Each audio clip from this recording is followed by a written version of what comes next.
तो आज हम देखेंगे ऑपरेटर के बारे में पाइथन के अंदर। तो ऑपरेटर समझना बहुत ज़रूरी है हमें पाइथन प्रोग्रामिंग करने के लिए। ठीक है, तो अभी यहाँ पे देखेंगे सबसे पहले व्हाट इज़ ऑपरेटर।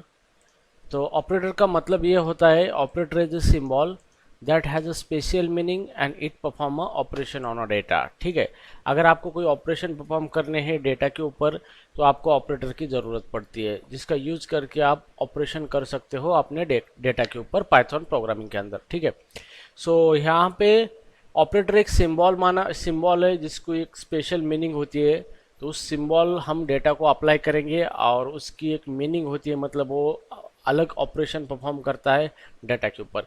तो अभी यहाँ पे ऑपरेटर की कुछ कैटेगरी होती है, जैसे कैटेगरी ऑफ ऑपरेटर। तो कैटेगरी ऑफ ऑपरेटर में ऑपरेटर की बहुत सारी कैटेगरी है, लेकिन हम यहाँ पे दो ही देखने वाले हैं। एक है अरिथमेटिक ऑपरेटर, मतलब हमें जो भी अरिथमेटिक ऑपरेशन परफॉर्म करना है डेटा के ऊपर, जैसे मैथमेटिकल ऑपरेशन, तो उसके लिए अरिथमेटिक ऑपरेटर्स प्रोवाइड किए गए हैं। तो उसके अंदर आता है यहाँ पे ये जो सिंबल है इसको प्लस कहा जाता है, ये माइनस है, ये सिंबल है इसको मल्टीप्लिकेशन, ये डिवीजन, ये मॉडुलस एंड ये exponential. So these are the operators. ठीक है, तो यहाँ पे एक सिंबल है, इसी को एक मीनिंग है और ये उसके अकॉर्डिंग कुछ ऑपरेशन परफॉर्म करता है। ठीक है, उसके बाद हम देखेंगे कंपैरिजन ऑपरेटर। अगर हमें डेटा के ऊपर कुछ कंपैरिजन करना है तो हम कंपैरिजन ऑपरेटर का इस्तेमाल कर सकते हैं। तो इसके अंदर यहाँ पे है इक्वल टू ऑपरेटर है, अगर हमें दो इक्वलिटी चेक करनी है डेटा के बीच में तो इक्वल ऑपरेटर का इस्तेमाल कर सकते हैं। उसके बाद है नॉट इक्वल ऑपरेटर, हमें नॉट इक्वल ऑपरेशन परफॉर्म करने होते हैं। फिर ग्रेटर देन ऑपरेटर है, मतलब हमें एक डेटा दूसरे डेटा से बड़ा है या नहीं ये चेक करना है तो ग्रेटर देन यूज कर सकते हैं। उसके बाद है लेस देन। तो लेस देन एक डेटा दूसरे डेटा से लेस देन है, इसके लिए ऑपरेटर यूज कर सकते हैं। उसके बाद है ग्रेटर देन और इक्वल टू, मतलब एक डेटा दूसरे से बड़ा है या फिर इक्वल है। और उसके बाद है लेस देन और इक्वल टू, तो एक डेटा दूसरे डेटा से लेस देन है या फिर वो इससे इक्वल है। तो इस तरीके के ऑपरेशन हमें परफॉर्म करने हैं तो हम ऑपरेटर का इस्तेमाल कर सकते हैं पाइथन के अंदर। ठीक है, तो अभी यहाँ पे चलो हम देखेंगे अरिथमेटिक ऑपरेटर के बारे में। तो अभी अरिथमेटिक ऑपरेटर है plus, minus, multiplication, division, modulus and exponential. तो चलो अभी ये कैसे वर्क करता है देखेंगे। ठीक है, तो अभी हम सारी चीज़ें प्रैक्टिकली देखेंगे यहाँ पे। तो मैं एक फोल्डर बनाता हूँ जो कि हमें पाइथन का प्रोग्राम करना है। तो न्यू फोल्डर और यहाँ पे मैं लिखूँगा ऑपरेटर्स। ओके, तो इसको अभी हमें ओपन करना है विजुअल स्टूडियो कोड के अंदर और हम इसके अंदर कोडिंग करेंगे। तो ये हमारा VS कोड ओपन हो चुका है और अभी मैं एक फाइल बनाऊंगा ऑपरेटर डॉट पी वाई। तो आपको ध्यान में रखना है पाइथन का कोड करना है तो फाइल का एक्सटेंशन PY होना ज़रूरी है। एंटर करने के बाद सिंपली अब मैं यहाँ पे एक वेरिएबल बनाऊंगा रिजल्ट नाम से, रिजल्ट, और इक्वल टू यहाँ पे मेरा डेटा 10 है और यहाँ पे प्लस 20 है। ठीक है, तो ये है हमारा डेटा। ठीक है, 10 और 20। ठीक है, तो ये मेरा एक वेरिएबल है और यहाँ पे मेरा ये डेटा है 10 और ये है 20 और ये है प्लस ऑपरेटर। ठीक है, तो अभी ये जो 10 है और ये 20 है इसको ऑपरेंड कहा जाता है, जिसके ऊपर ये ऑपरेटर ऑपरेशन परफॉर्म करने वाला है। तो ये मेरा प्लस ऑपरेटर है, ये जो ऑपरेंड 1 है ये ऑपरेंड 2 है।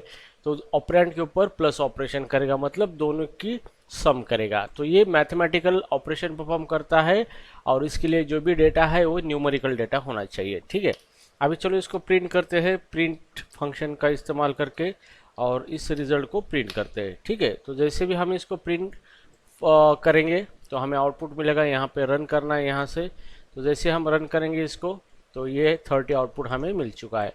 ठीक है, तो इसका मतलब क्या है, इसका मतलब यह है कि इस ऑपरेटर ने दो डेटा का एडिशन कर दिया है। ठीक है, तो हमें अगर इस तरीके के अरिथमेटिक ऑपरेशन करना है, एडिशंस करने हैं पाइथन के अंदर प्रोग्रामिंग के अंदर, तो हम प्लस ऑपरेटर का इस्तेमाल कर सकते हैं। ठीक है, अब हम यहाँ पे नेक्स्ट देखेंगे, ये प्लस ऑपरेटर हो गया, अभी हम देखेंगे माइनस।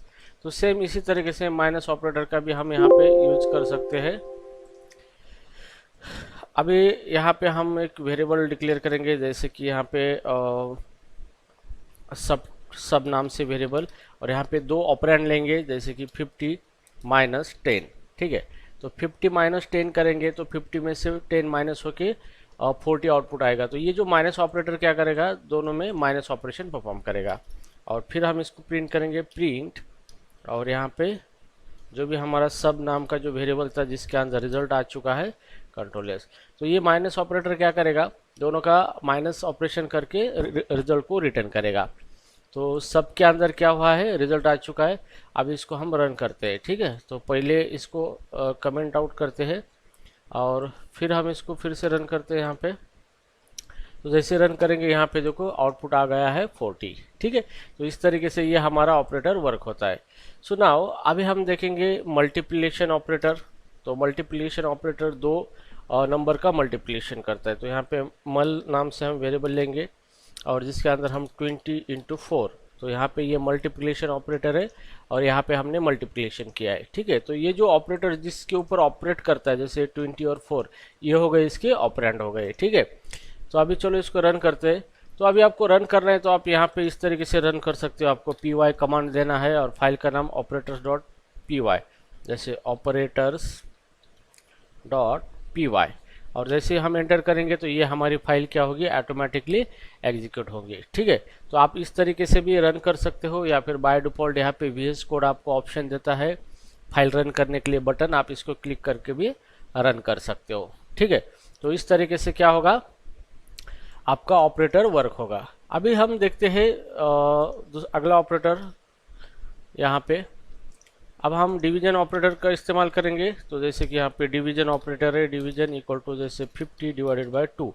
तो हम यहाँ पे 50 को 2 से डिवाइड करेंगे। तो डिवाइड ऑपरेटर क्या करेगा, 50 को 2 से डिवाइड करेगा और रिजल्ट डिव के अंदर रखेगा। तो यहाँ पे हम इसको प्रिंट करेंगे डिव। तो जैसे भी हम डिव प्रिंट करेंगे, डिव के अंदर जो भी वैल्यू है वो प्रिंट होगी। तो मैं यहाँ पे py कमांड का इस्तेमाल करूँगा और यहाँ पे हमारा आउटपुट आ चुका है 25.0। तो ये हमें रिजल्ट देता है फ्लोट में, ठीक है। तो इस तरीके से डिव ऑपरेटर वर्क होता है। तो अभी देखते हैं यहाँ पे mod operator, modulus operator, modulus operator. ये मॉडुलस ऑपरेटर जिसको कि इसका सिंबल है इस तरीके से, ठीक है। अब ये ऑपरेटर किस तरीके से वर्क होता है, अब यहाँ पे देखो कि हम एग्जांपल ले लेंगे। जैसे कि मैं यहाँ पे मॉड वेरिएबल लिखता हूँ, यहाँ पे मॉड और यहाँ पे 40 मॉडुलस 2, ठीक है। और हम आउटपुट देखते हैं यहाँ पे क्या आएगा, प्रिंट, और हम इस मॉड को प्रिंट करेंगे इस तरीके से। तो हमने क्या किया है, प्रिंट किया है मॉड वेरिएबल, और यहाँ पे हमने मॉडुलस ऑपरेटर का इस्तेमाल करके 40 ये फर्स्ट ऑपरेंड है, 2 ये सेकंड ऑपरेंड है। सो 40 मॉड 2 करेंगे तो आउटपुट क्या आएगा, देखेंगे हम इसको। तो आउटपुट 0 आया है, ठीक है। अभी ये क्या करता है कि ये मॉड ऑपरेटर क्या करता है कि ये 2 से 40 को डिवाइड करता है और जो भी रिमाइंडर आता है, रिमाइंडर जो भी बचता है वो रिमाइंडर को रिटर्न करता है। अगर 40 को हमने 2 से पूरा डिवाइड करने के बाद 42 से पूरा डिवाइड होता है, रिमाइंडर कुछ भी नहीं आता है। तो ये सिर्फ रिमाइंडर क्या करता है, प्रिंट करता है। तो अभी यहाँ पे देखो मेरे पास मान लो कि 10 है और 10 को मैं 3 से डिवाइड कर 3 से मॉड करता हूँ। तो देखेंगे आउटपुट क्या आता है, आउटपुट 1 आया है। मतलब अगर 10 को आप 3 से डिवाइड करते हो तो कितना बचता है, 1 बचता है, ठीक है। तो ये क्या करता है, सिर्फ रिमाइंडर हमें रिटर्न करता है। तो अगर आपको कोई रिमाइंडर रिलेटेड ऑपरेशन परफॉर्म करने होते तो आप इस मॉड ऑपरेटर का इस्तेमाल कर सकते हो, ठीक है। तो डिवीजन क्या करता है, डिवीजन ऑपरेटर डिवाइड जितने से होता है वो डिवाइड रिटर्न करता है, मतलब क्वोशंट रिटर्न करता है, और मॉड ऑपरेटर उसका रिमाइंडर रिटर्न करता है। तो ये चीज़ आपको ध्यान में रखना है, ठीक है। So modular operator, modulus return remainder, remainder, remainder of operand, operand, ठीक है। तो ये क्या करता है, रिमाइंडर रिटर्न करता है। अब मान लो यहाँ पे ये हो हमारा ऑपरेंड 1 यानी ऑपरेंड 2। अगर ऑपरेंड 1 बड़ा है ऑपरेंड 2 से तो रिमाइंडर रिटर्न करेगा।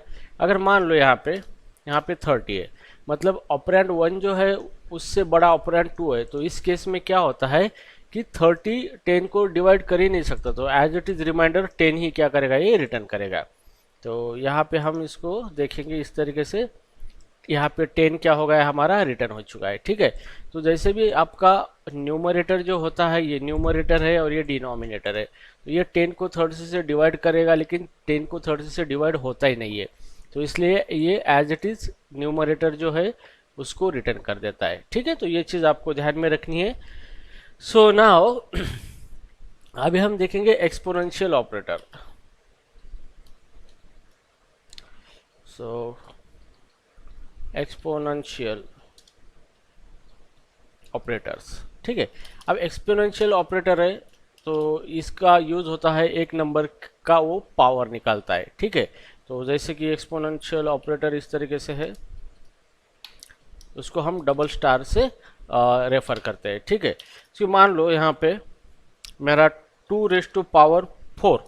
ठीक है, तो हम लिखते हैं जैसे 2 की पावर 4 है, तो मतलब क्या होता है, इसका मतलब होता है कि हम 2 को 4 टाइम मल्टीप्लाई करेंगे खुद से, 2 इंटू 2 इंटू 2, तो 2 इंटू 2 इंटू 2 इंटू 2 मतलब ये 2 उसी को 4 टाइम मल्टीप्लाई करेगा और इसका रिजल्ट जो आएगा वो कितना आएगा यहाँ पे, 2 इंटू 2 4, 4 इंटू 2 8 और 8 इंटू 2 16, तो इसका रिजल्ट आएगा 16। सो सिंपली यहाँ पे हमें एक नंबर की पावर कैलकुलेट करनी है, तो आप एक्सपोनेंशियल ऑपरेटर का इस्तेमाल कर सकते हो। ठीक है, तो इसके लिए आप एक्सपोनेंशियल ऑपरेटर यूज कर सकते हो। जैसे मेरे पास नंबर है, यहाँ पे मैं एक पावर नाम से वेरिएबल निकालता हूँ, पावर इक्वल टू नंबर है 2 एक्सपोनेंशियल 4। ठीक है, तो इसका मतलब क्या होता है, ये जो 2 है ये बेस है और ये 4 क्या होता है, एक्सपोनेंट होता है। तो ये 2 को 4 टाइम मल्टीप्लाई किया जाता है खुद से और उसका रिजल्ट पावर के अंदर आता है। ठीक है, अब इसको प्रिंट करेंगे, प्रिंट फंक्शन पावर वेरिएबल। ठीक है, तो जैसे ही हम इसको प्रिंट करेंगे तो इसका एक्सपोनेंट हमें मिल जाएगा। तो एक्सपोनेंट क्या आता है इसका, यहाँ पे cls कमांड से क्लियर करूंगा और फाइल रन करना है, एक्सपोनेंट इज 16। ठीक है, तो यहाँ पे ये 10 इसका आउटपुट आया है, यहाँ पे फिर से हम इस कमांड को रन करेंगे तो यहाँ पे देखो 16 आ चुका है। ठीक है, so 2 the power 4 is equal to 16। अगर हम 3 का पावर 4 निकालेंगे तो कितना आएगा, तो चलो इसको देखते हैं, 81 आएगा। ठीक है, तो इस तरीके से आपको पावर निकालना है तो एक्सपोनेंशियल ऑपरेटर का इस्तेमाल आप कर सकते हो। ठीक है, सो राइट नाउ ये तो हो गए आपके अरिथमेटिक ऑपरेटर।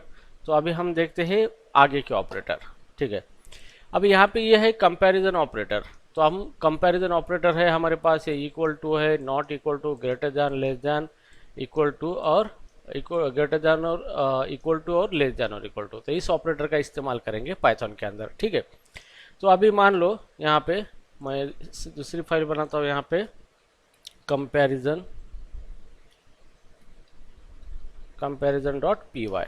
ठीक है, तो अभी हम सबसे पहले देखेंगे यहाँ पे इक्वल टू ऑपरेटर। ठीक है, तो मेरे पास दो डेटा है, जैसे मैं यहाँ पे रिजल्ट लिखूंगा, वेरिएबल रिजल्ट और इक्वल टू। अब हमारे पास 10 है, 10 इक्वल टू 50। ठीक है, तो इसमें क्या हुआ, हमने दो डेटा है हमारा, जैसे 10 एक डेटा है और 50 एक है, तो ये ऑपरेंड 1 हो गया 10 और ये ऑपरेंड 2 हो गया।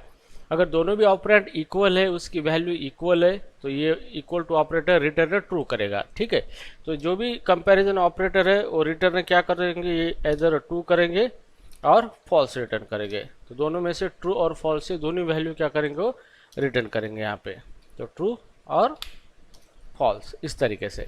ठीक है, तो यहाँ पे ये ऑपरेटर है हमारा इक्वल टू ऑपरेटर, और ये दो डेटा अगर सेम है तो क्या करेगा, रिटर्न ट्रू करेगा, अदरवाइज फॉल्स।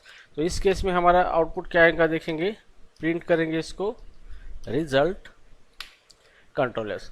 तो यहाँ पे देखो 10 इक्वल टू 50 है, नहीं है, तो रिजल्ट के अंदर फॉल्स आएगा। तो यहाँ पे हम इसको रन करेंगे और यहाँ पे हमारा आउटपुट आ चुका है।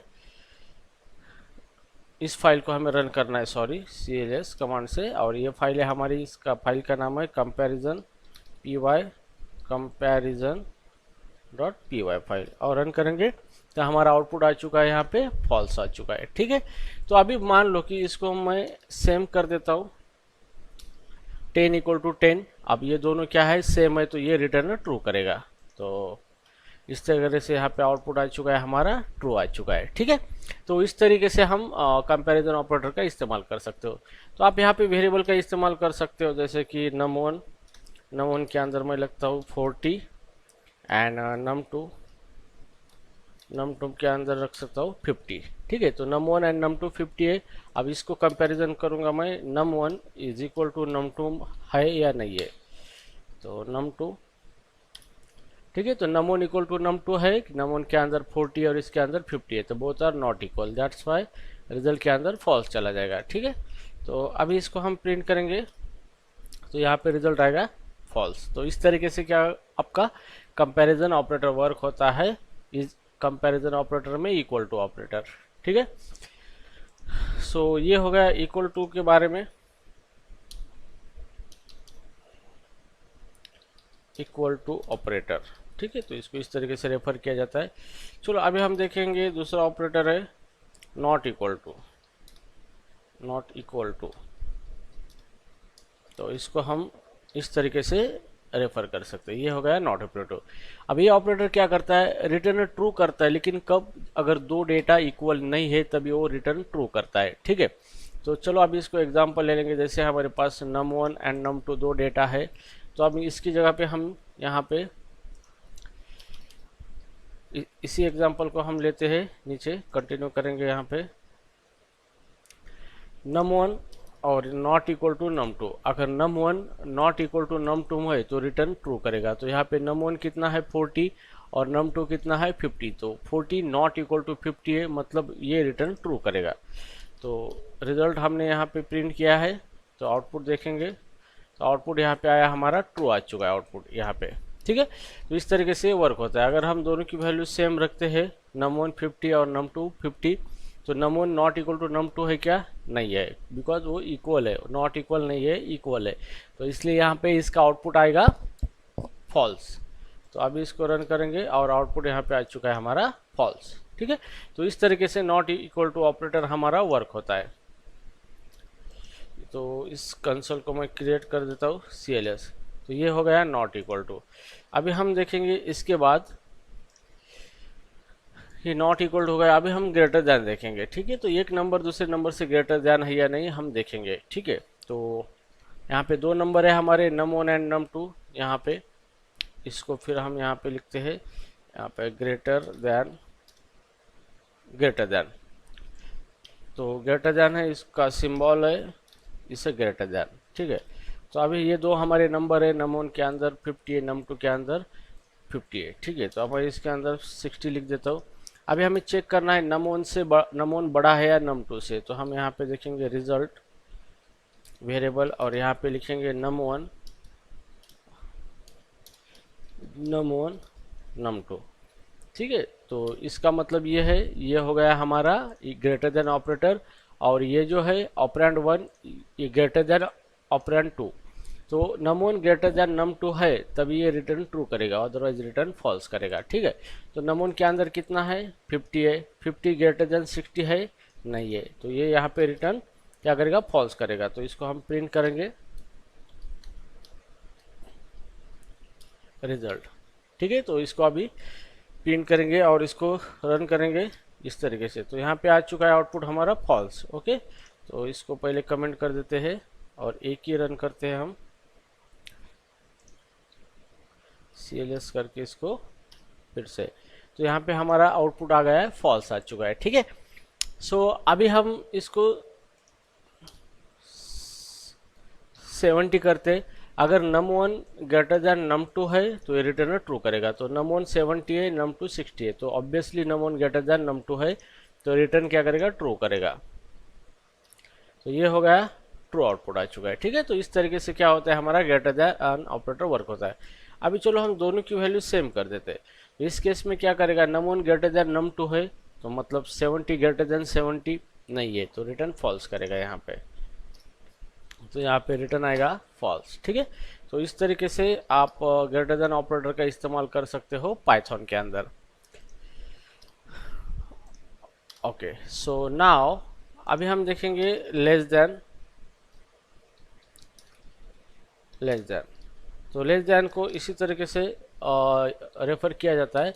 तो सेम यही एग्जांपल हम उठाएंगे, और यहाँ पे पहले हमने ग्रेटर दैन देखा था, अभी लेस दैन देखा है। तो ये num1 लेस दैन num2 है, तो हमें इस तरीके का सिंबल यूज करना है, ठीक है। तो यहाँ पे इसका मतलब ये है कि num1 लेस दैन num2 है तो रिटर्न ट्रू होगा। तो num1 कितना है 70 है, और num2 कितना है 70। तो 70 लेस दैन 70 है, नहीं है, तो रिटर्न क्या आएगा, फॉल्स आएगा। यहाँ पे फॉल्स आ चुका है, ठीक है।